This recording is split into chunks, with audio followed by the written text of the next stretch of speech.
My name is John Myers. I'm the owner of Golf Car Specialties. I've been fortunate to be with my buddy for, we were just talking about it, 20 years together. And I'm so proud of him and Pam. They've done such a great job. But I want to tell you a little bit about how I met Joel. So when I first met Joel, I was, brand new in the business, and I run up to the ridge of Backbrook, and I get a chance to meet this gruff guy that the whole time was telling me, this is what I'm paying for this stuff and nothing else, but that's what I'm paying. And I was left and I was like, you know what? This guy is one piece of work. He's something else. And you know what I realized after all these years? He is something else, because he wasn't gruff, he was particular. And there's a big difference between the two. I've been very fortunate to earn his friendship over the years, really have. And I talk about that story and being particular because when you see what he's built and what him and Pam have done, you realize that somebody who is particular is the only one that could have done this. And as particular as he is with his golf course, and as particular as he is with all the things that he's done, he's equally supportive of his friends. I coach high school basketball, that's not even the story, but the great thing is, he used to come to my games just to root on my team, had no vested interest. And that's the particular part of him that I love the most. The part that he would spend the time outside of what he knew with somebody that he appreciated. 20 years is incredible. And it's 20 years of the top-notch golf course that, I gotta be honest with you, I've ever played. And I played them all. Pine Valley, Augusta National, every place you can think of. And this, to me, will always be the best golf course, particularly because of the things that he's done.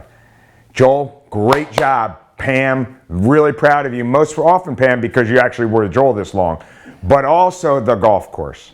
So you deserve this, and I certainly wish I could be there to celebrate, but I'm glad you took this opportunity to let me speak with you. You're a good man.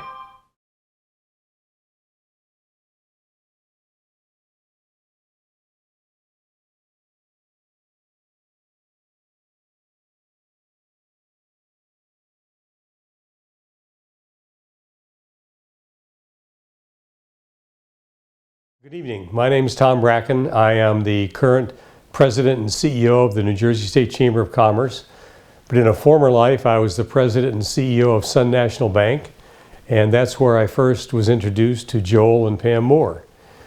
In 2001, I took over Sun National Bank, and one of the very first customer introductions I had was with Joel, who was in the process of building the Ridge. And our bank was discussing the financing of that for Joel. Now let me preface this by saying that banks normally don't finance golf courses. It's not something banks like to do for many reasons, but I was a golfer. I met Joel. I heard his vision. My first comment was, an accountant building a golf course? That kind of jaded my thought process until I met Joel and Pam. And after meeting with them and hearing them, I started to come around to the fact that this could be a very real project. And having been a heavy advocate for the state of New Jersey, the Ridge could be a huge asset for the state of New Jersey, a big drawing card for events, tournaments, and a real asset to our state. So after many discussions and many negotiations, we decided as a bank to finance the course for Joel. I would tell you at the very end, we had a little bit of a hurdle to overcome. And, banking is all about relationships. And I had two very good friends, John Clifford and Steve Pineco, who stepped in and helped Joel at the very end and helped me put the package together for the bank from a loan standpoint. And their involvement meant a lot to my decision because I respected both of those gentlemen. They had great integrity. They were financially smart. They knew what they were doing, and they were willing to step up to help Joel. So the whole issue of relationships really came into play. And I've always said when I was a banker that, you know, you don't lend to a balance sheet, you don't lend to a P&L statement, you lend to people. And if you don't have confidence in the people you're lending to, you should never make loans. I grew a huge confidence level with Joel and Pam. I had an enormous confidence level with John and Steve. And the combination of all that led us to provide the financing. And as they say, the rest is history. I look around today, in fact, I'm looking out the window right now at the course. What a wonderful golf course, what a wonderful venue. I've played it many times. It's beaten me up many times. It will always beat me up, but it's a great venue. One of the highlights of my life is at my son's engagement party. We had a small outing here that Joel was kind enough to let us put on. And on the second hole, my son, the groom-to-be, got a hole-in-one. And Joel gave me a very nice, took the flag on that hole and mounted it and gave me a great picture for my son, a great picture that was framed with the flag. He still has it. It's a very prized piece of history for him. So another great experience I've had here. But I do want to say that I was very pleased to be introduced to Joel. I'm very happy to have played a very small role in what has been created here. It is a real honor to be asked to speak at the 20th anniversary. I appreciate all Joel has done for me in allowing me to play this course over the years, and I congratulate him on a wonderful accomplishment and wish him the best going forward.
In far western New Jersey lies a landscape that seems untouched by time and man. The terrain rises and falls, is thick with forest and etched by rivers and streams. And it's where Joel Moore built his dream club, the Ridge at Backbrook. If you haven't heard of the Ridge at Backbrook, we'll let you in on the secret. On 300 untouched acres, Joel Moore and his wife Pam wanted to create a true golf experience. No pool, no tennis, no homes.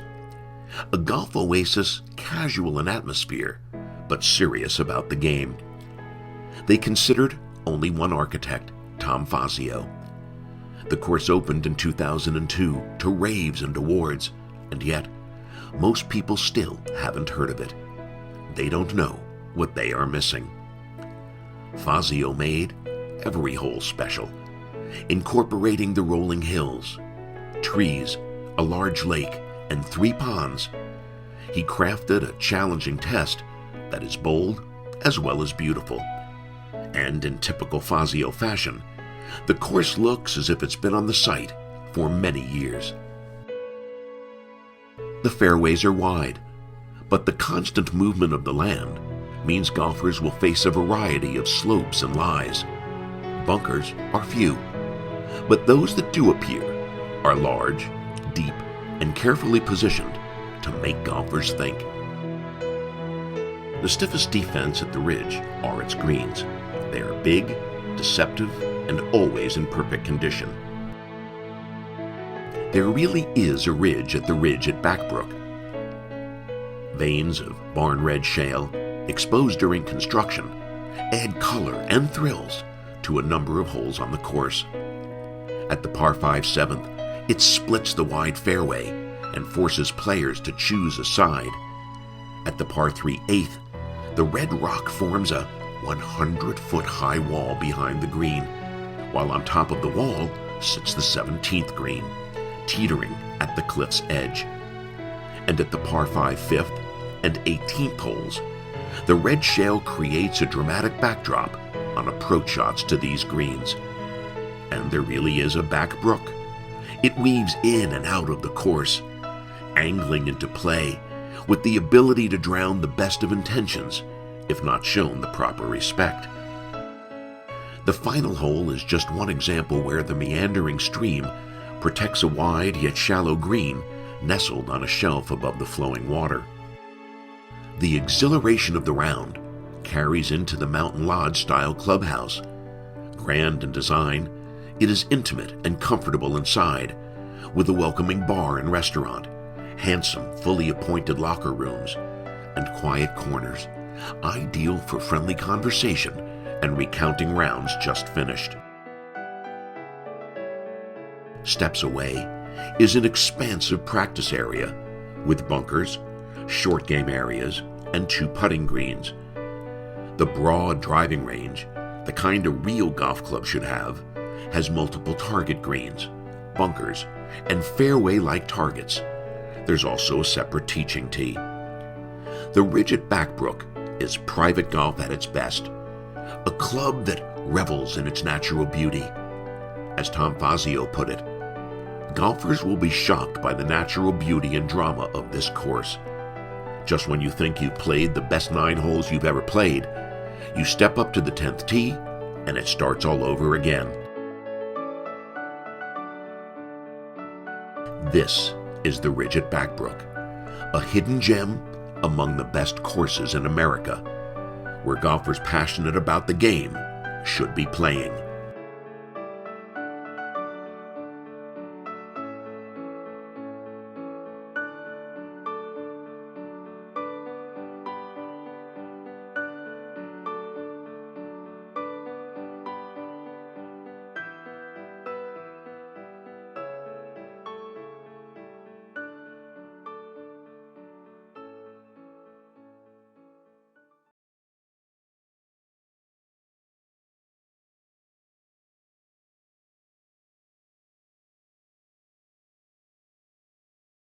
Hey Joel, hey all you good folks at the Ridge at Backbrook. Congratulations on 20 years in the clubhouse. I wish I was there. Unfortunately, I can't make it, but I do want to say hello. Joel asked me to say a few things. In fact, I'm going to show you a few things.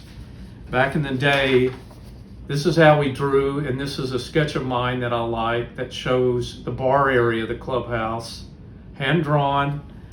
And here, indeed, is the real thing.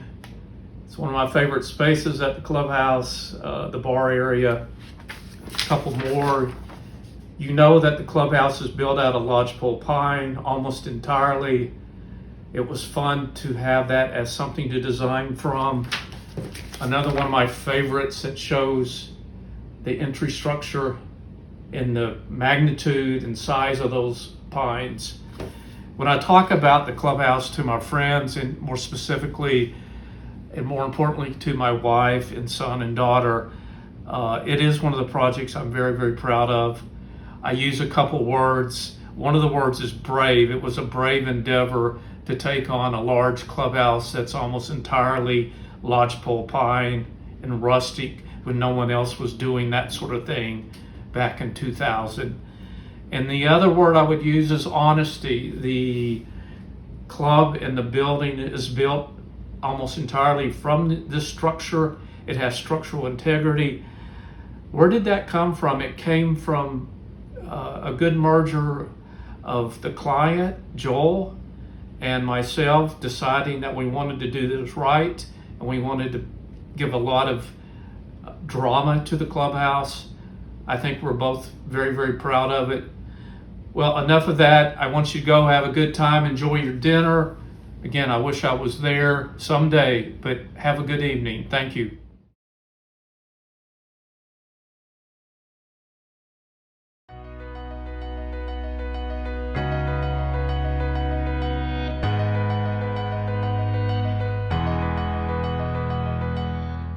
Hi, this is Jerry Cavella, publisher of Golf Styles New Jersey magazine.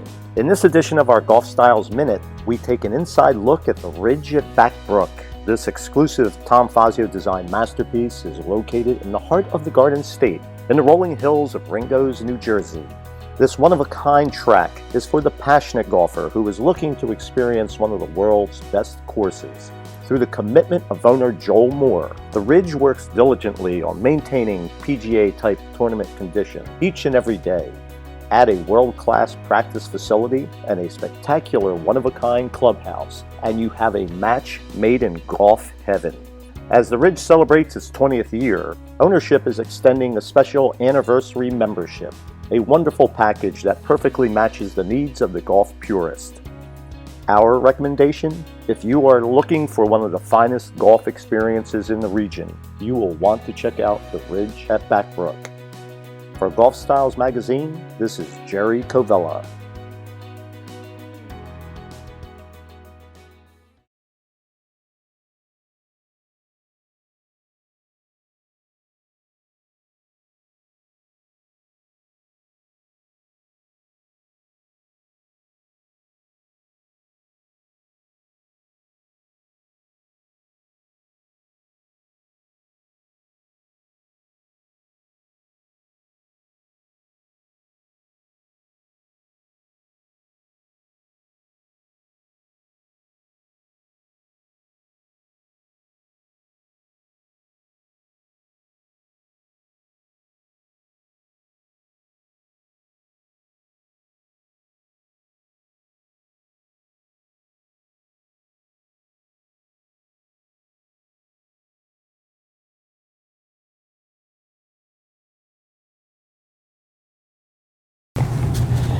Mr. Moore, have you been involved in any other New Jersey actions that impacted the New Jersey golf industry?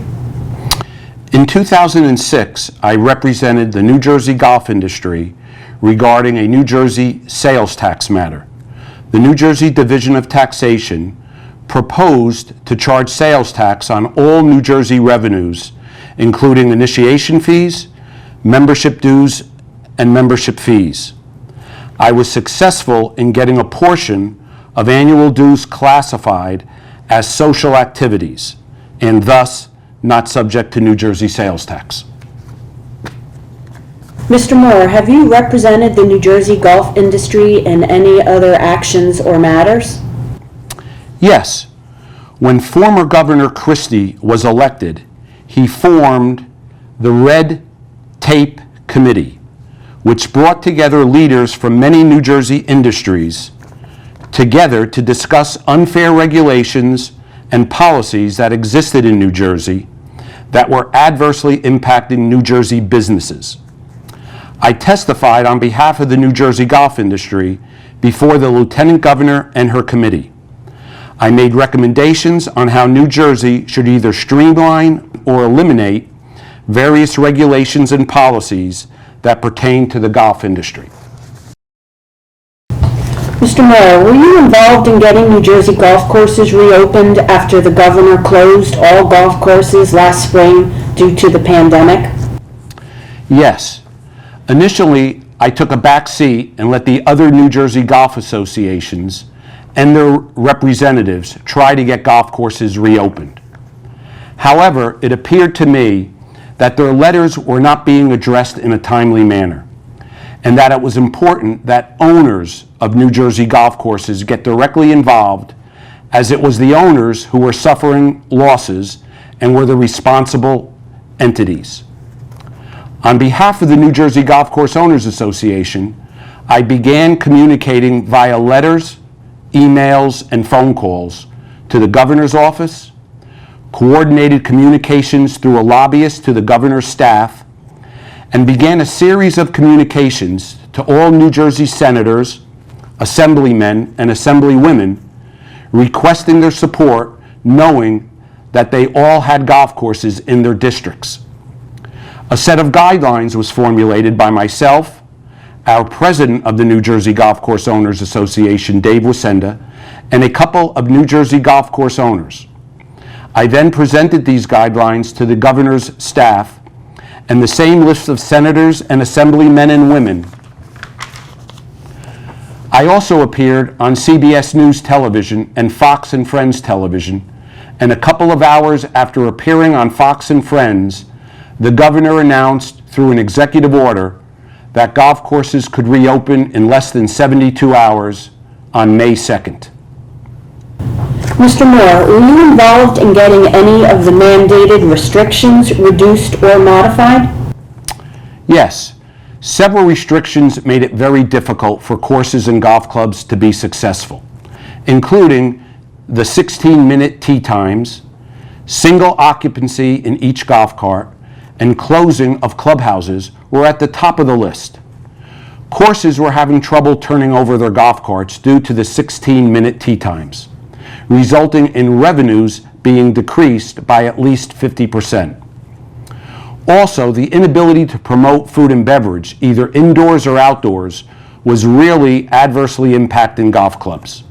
Once again, I contacted the governor's office through a series of letters and asked all the New Jersey senators and assembly men and women for their support, and on June 10th, these restrictions were all modified.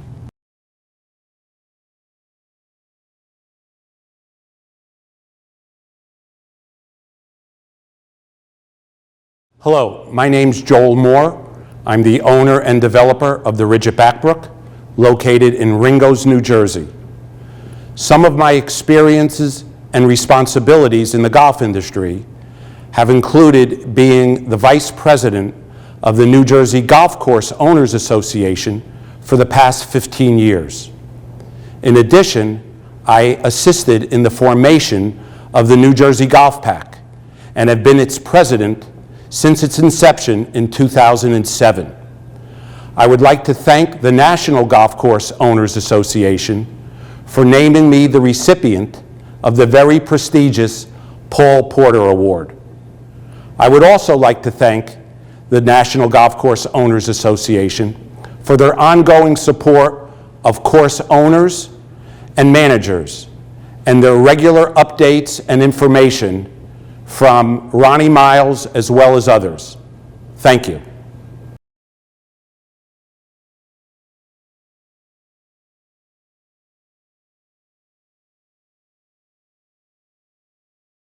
I hope hoping to flock to the state's wide open fairways despite the governor's orders to keep courses closed. We're going to speak to one club owner who is pleading to let residents play.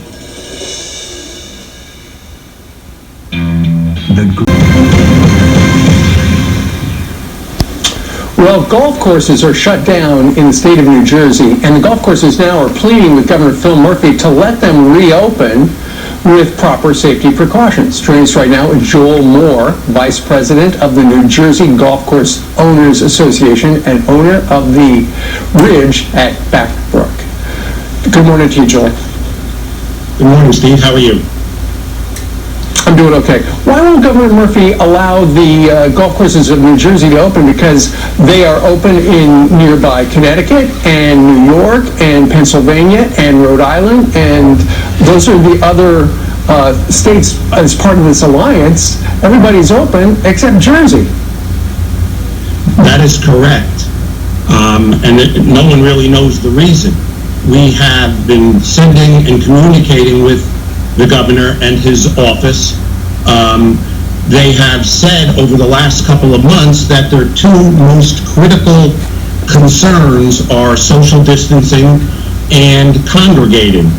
And we, the New Jersey Golf Course Owners Association, led by our president, Dave Wasenda, and myself, strongly believe that the proposed guidelines that we have submitted to the governor clearly satisfy those concerns. Would you like me to go into any of those concerns? Absolutely, Joel, because I'm sure you've written a letter and it's wound up on the desk of the governor, but he is so busy. If you tell the governor right now, I guarantee he will see this video sometime today. Well, I would like to tell the governor that, first of all, our plan for all golf courses in New Jersey would be that when a golfer arrives at a club or a golf course, that they will not have to touch anything but their own equipment and their own personal belongings. We have structured and put together our guidelines based on totally focused and satisfying those two concerns. For instance, if an individual is coming to play golf, there will not be outside staff that will take their golf bag and put it somewhere. They will the individual golfer will have to deal with it themselves. In addition, we are requiring that golfers have a choice. They can either walk and carry their own bag, not utilizing a caddy, or they can take a golf cart, but it's only one person per cart. When you factor those two things in, by itself it promotes social distancing. But in addition, we are going to require other things that will make the playing of golf much safer, such as we will be removing the rakes that are in the bunkers. That'll be a requirement. We'll be removing or covering the ball washers that are on the golf course. The flag itself, the cup, will be modified, so when the ball goes in the cup, yes. It sounds like you have thought of everything. You're doing your best. The great thing about golf is, for me, it relaxes you. It's good for your mind. It's good for your body. As I go and find out where I lost that ball, it's a wonderful sport. I hope the governor is listening. Joel Moore, let's see if they open the courses in Jersey. Thank you, sir. As President Trump is going to meet with New Jersey Governor Phil Murphy at 11 o'clock in the morning. The governor announced yesterday golf courses and state parks will reopen on Saturday. That came just an hour or two after we had a golf course owner right here on Fox and Friends pleading with the governor to reopen them. He decided he would do that 1 hour from right now. Governor